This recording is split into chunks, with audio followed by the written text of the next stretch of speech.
আজিৰ এই ভিডিঅ'টো আৰম্ভ কৰাৰ আগতে মই আপোনাক এটা প্ৰশ্ন সুধিব বিচাৰোঁ। আপোনাৰ জীৱনত কেতিয়াবা এটা মিনিটে সকলো সলনি কৰি দিছেনে? কেতিয়াবা মাত্ৰ 60 ছেকেণ্ড সময়ে আপোনাৰ সপোন আৰু বাস্তৱৰ মাজত এটা ডাঙৰ দেৱাল সৃষ্টি হৈ থিয় হৈ আপোনাৰ সময় নষ্ট কৰিছেনে? আজি আপোনালোক সকলোকে সেম এনেধৰণৰ এটা ঘটনা লৈ আহিছোঁ। শ্ৰীভূমি জিলা বুলি কোৱা হৈ আছে সামাজিক মাধ্যমত এটা পৰীক্ষা কেন্দ্ৰৰ গেটৰ সন্মুখত দেখা গ'ল হৃদয় বিদাৰক দৃশ্য। কিছুমান ছাত্ৰ ছাত্ৰীয়ে চকুত জল লৈ থিয় হৈ আছিল।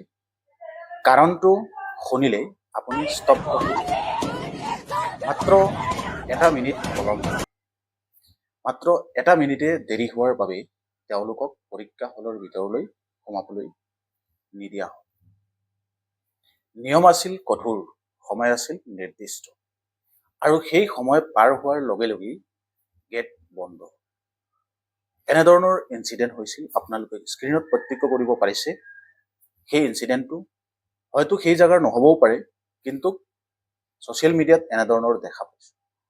ভাবকচোন, এজন ছাত্ৰ বা ছাত্ৰীয়ে দৌৰি আহিছে, একেবাৰে ঘামি গ'ল, বুকু ধপধপাই আছে আৰু কৈছে, ছাৰ অনুগ্ৰহ কৰি এটা মিনিটহে দিয়ক, মই চেষ্টা কৰিছিলোঁ সময়তে আহিবলৈ, প্লিজ ছাৰ, মোৰ বছৰটো নষ্ট নহয়। কিন্তু নিয়মৰ আগত অনুৰোধ হেৰুৱাই গ'ল। এনেধৰণৰ চিটুৱেশ্যনৰ সৃষ্টি হৈছিল সেই পৰীক্ষা হলৰ সন্মুখত। এজন ছাত্ৰীয়ে চকুত জল লৈ ক'লে, আমি ৰাতি নোখোৱাকৈ পঢ়িছোঁ, আমাৰ পৰিয়ালৰ আশা আমাৰ ওপৰত। মাত্ৰ এমিনিটৰ বাবে সকলো শেষ নেকি? গেটৰ সন্মুখতেই কোনোবাই হাত দি ধৰি আছে, কোনোবাই মাটিত বহি কান্দি আছে, আন কোনোবাই বন্দুক বা লগৰজনক সান্ত্বনা দি আছে, যদিও নিজেও ভিতৰত একেবাৰে ভাঙি পৰিছে এই ইনচিডেণ্টটোৰ কাৰণে। প্ৰিয় ছাত্ৰ ছাত্ৰীসকল আৰু বন্ধু বান্ধৱীসকল, এই ঘটনাই আমাৰ সকলোকে এটা ডাঙৰ শিক্ষা দিয়ে। সময় ব্যৱস্থাপনা জীৱনত অত্যন্ত গুৰুত্বপূৰ্ণ।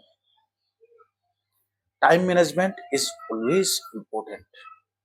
সময় কাৰোবাৰ বাবে ৰৈ নাথাকে। পৰীক্ষাৰ দিনা যান জঁট, পাছৰ সমস্যা, অপ্ৰত্যাশিত ঘটনা, এইবোৰ ভাবি আমি আগতেও ওলাব লাগে। নিয়ম সকলোৰ বাবে সমান আৰু সময়ও সকলোৰ বাবে সমান।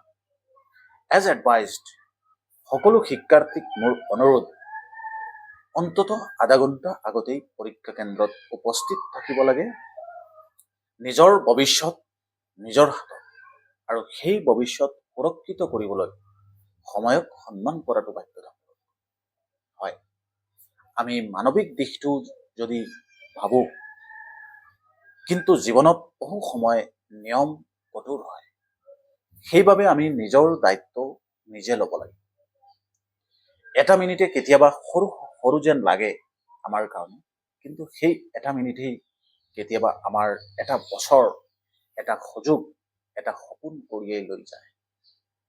গতিকে যিবিলাকে এইবাৰ এক্সাম দি আছা, তেওঁলোকৰ কাৰণে এই ভিডিঅ'টো বনাইছোঁ শিক্ষামূলক হিচাপে। এই ভিডিঅ'টো যাতে তোমালোকে সময়ৰ প্ৰতি লক্ষ্য ৰাখা, এক্সামত গন্তব্যস্থলীত যোৱাৰ আগত প্ৰিপেয়াৰ থাকা। এই দিনটো বহু শিক্ষাৰ্থীৰ বাবে এটা তিতা অভিজ্ঞতা হৈ ৰ'ব, কিন্তু আমি আশা কৰোঁ এই অভিজ্ঞতাই আন হাজাৰ হাজাৰ ছাত্ৰ ছাত্ৰীক সজাগ কৰি তুলিব। মনত ৰাখিব, সময়ক যিয়ে সন্মান কৰে, সময়ে তাক সন্মান কৰে, আৰু সময়ক অৱহেলা কৰিলে সুযোগেও দুৱাৰ বন্ধ কৰি দিয়ে। এনেধৰণৰ ইনচিডেণ্ট, এই কাহিনীৰ পৰা আমি শিকিব পাৰিছোঁ যে এই ইনচিডেণ্টবিলাকে আমাক এনেধৰণৰ শিক্ষা দিয়ে। আপোনালোকে এই বিষয়টো কেনেকৈ দেখে, বিশেষকৈ ছাত্ৰ ছাত্ৰীসকলক বা তেওঁলোকৰ পেৰেণ্টছসকলক কমেণ্টত আপোনালোকৰ মতামত জনাব। ভিডিঅ'টো শ্বেয়াৰ কৰিব, যাতে সকলো শিক্ষাৰ্থীয়ে এই বাৰ্তাটো পায়। ধন্যবাদ জনাইছোঁ, আৰু সাৱধান হওক, সচেতন হওক, সময়ক সন্মান কৰক। এই ভিডিঅ'টো বনোৱাৰ মূল এটাই উদ্দেশ্য যে কোনো এখন জাগাত এই ইনচিডেণ্টটো হৈছে, প্ৰপাৰলি মই এই বিষয়ে ৰিচাৰ্চ কৰা নাই, জাষ্ট মই শিক্ষামূলক হিচাপে সময়ৰ সৎ ব্যৱহাৰৰ কাৰণে আৰু সময়ৰ প্ৰতি দায়বদ্ধ আৰু লক্ষ্য উপনীত হ'বৰ কাৰণে এই উদ্দেশ্যৰে এই ভিডিঅ'টো বনাইছোঁ। আৰু বিশেষকৈ ছাত্ৰ ছাত্ৰীসকলৰ কাৰণে বনাইছোঁ, তেওঁলোকে যেতিয়া এক্সাম দিবলৈ যাব যাতে তেওঁলোকে কোনো ধৰণৰ ভুল নকৰে, সময়ৰ আগত এটলিষ্ট আধা ঘণ্টা আগত গৈ পেলাই সেই এক্সাম হলটো পাই যায়। যাতায়াতৰ যদি অসুবিধা থাকে একৰ্ডিংলি সেই হিচাপে মিলাব লাগে যাতে এনেধৰণৰ চিটুৱেশ্যন নহয়। আৰু বৰ্তমান এক্সামৰ সময়, বৰ্তমান এক্সামৰ ছিজন চলি আছে, HSLC হওক, হায়াৰ ছেকেণ্ডাৰী হওক, সেইবিলাক অসমৰ বিভিন্ন জিলাৰ পৰা বিভিন্ন জাগাত চেণ্টাৰবিলাকত ছাত্ৰ ছাত্ৰীসকলে এক্সাম দি আছে। তেওঁলোকৰ যাতে এক্সাম এনেধৰণৰ চিটুৱেশ্যন নহয়, যদিও এই ইনচিডেণ্ট অসমৰো নহয় নাজানো, বা অসমৰ যদি হয় এইটো আমাৰ কাৰণে এটা শিক্ষামূলক।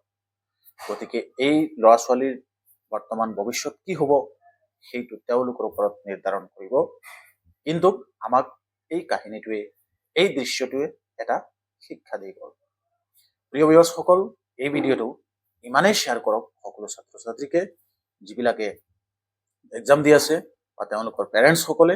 আৰু বিশেষকৈ মই পেৰেণ্টছসকলক এইটো দায়িত্ব ভাবি পেলাই এই ভিডিঅ'টো বনাইছোঁ। আপোনালোকে পেৰেণ্টছসকল সজাগ হওক, কাৰণ ষ্টুডেণ্টসকল পৰীক্ষাৰ প্ৰেছাৰত সেই সময়ত হয়তো ইমানখিনি বস্তু মেনেজ কৰিব নোৱাৰিবও পাৰে, কাৰণ সৰু সৰু ষ্টুডেণ্ট আৰু বিশেষকৈ ট্ৰাফিকৰ কাৰণে বিভিন্ন এৰিয়াত এনেধৰণৰ সমস্যাৰ সন্মুখীন হ'ব পাৰে, বা কাৰোবাৰ ব্যক্তিগত কিবা এটা সমস্যাৰ কাৰণে এনেধৰণৰ সমস্যা হ'ব পাৰে।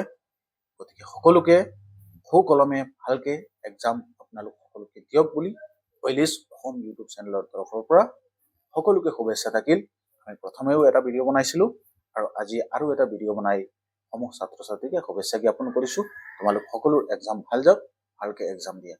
আৰু এই ভিডিঅ'ৰ দৃশ্যটো মই সামাজিক মাধ্যমৰ পৰা কালেক্ট কৰিছোঁ আৰু সেইটো আপোনালোকক দেখুৱাইছোঁ। আশা কৰোঁ আপোনালোকে বুজি পাইছে যে এই ইনচিডেণ্টটোৰ ভিতৰত কি কাহিনী লুকাই আছে। ধন্যবাদ। মই বুজাবলৈ যিমানখিনি চেষ্টা কৰিছোঁ। পৰৱৰ্তী সময়ত নতুন এটা ভিডিঅ' লৈ আহিম আপোনালোক সকলোৰে আগত। আজিৰ ভিডিঅ'টো ইমানতেই। Thank you. জয় আই অসম।